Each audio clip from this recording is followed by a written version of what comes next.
Hey guys, and welcome back to the channel. Hope you've been enjoying the new festivities. With the angry update for Iceborne finally launched, you know that can only mean one thing: time to start build crafting again for possible new meta options. Both Raging Brachydios and Furious Rajang both brought us some solid weapons and useful armor pieces, so I thought I'd see just what we could do with it, by first focusing on everyone's favorite spread Heavybow gun.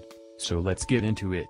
First we have a true spare shot Agitator, Heavybow gun build. Thanks to Raging Brachydios we can finally take advantage of level 7 Agitator's 20% affinity and 28-point attack increase and pair it with a set bonus like true spare shot. So sadly, as you can see, the Sapphire burst cannon is still the best spread option for the time being. So that's our weapon of choice, and we add a Nargacuga essence on it so that we're only using 2 physical pieces of Nargacuga's armor.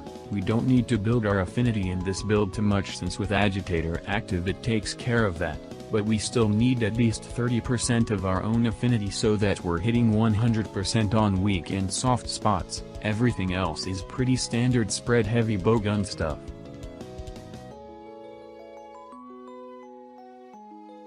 Now for the decorations. As you can see, the build is pretty linear. Both this build and a build after this is completely customizable to your liking, since I get a lot of byproduct skills in exchange for skills we actually need to make the build function.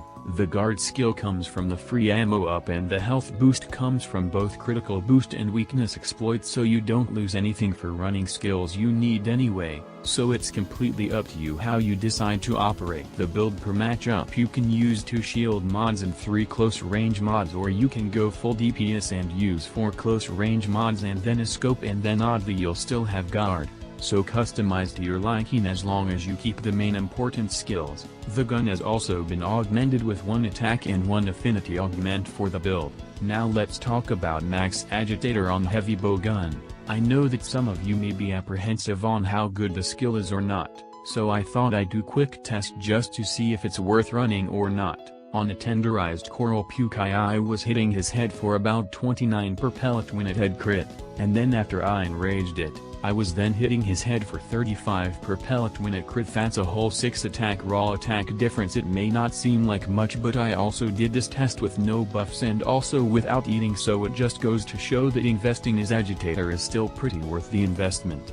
And now for the next build, we still use the same Sapphire burst cannon, except for this build we augment the gun for double attack.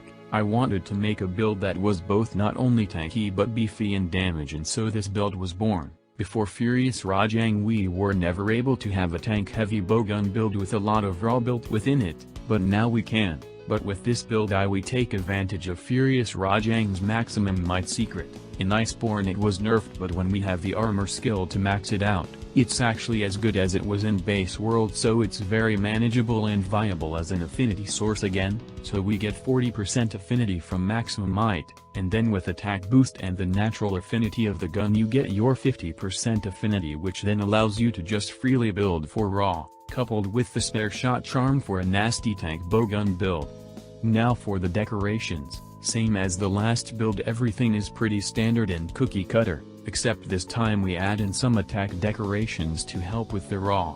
During the build making process I actually had an extra decoration +4 slot and initially wanted to max out attack, however I went for a more quality of life approach. Since this is a tank build technically, that means you're going to be taking some hits to the face, which could then obviously clash with maximum might, even though the recharge is pretty instant for your stamina recovery. But in order to mitigate that I simply decided a double guard +4 decoration was better, since it adjusts the impact so that you don't lose too much stamina when tanking a hit, and the build works so much better because of it.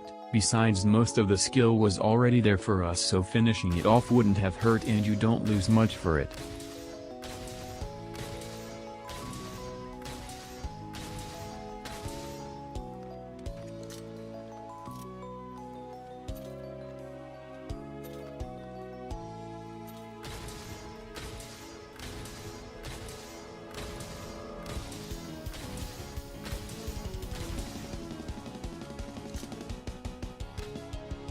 And there you guys have it, just a few updated Heavybow gun spread builds to help you tank your way through Iceborne yet again. If you liked the video, please feel free to share with friends, or even if you just liked the builds. Stay tuned for more weapon build updates on the channel, but until next time hunters, I would like to say thank you for watching, and remember to stay classy and to hunt with style.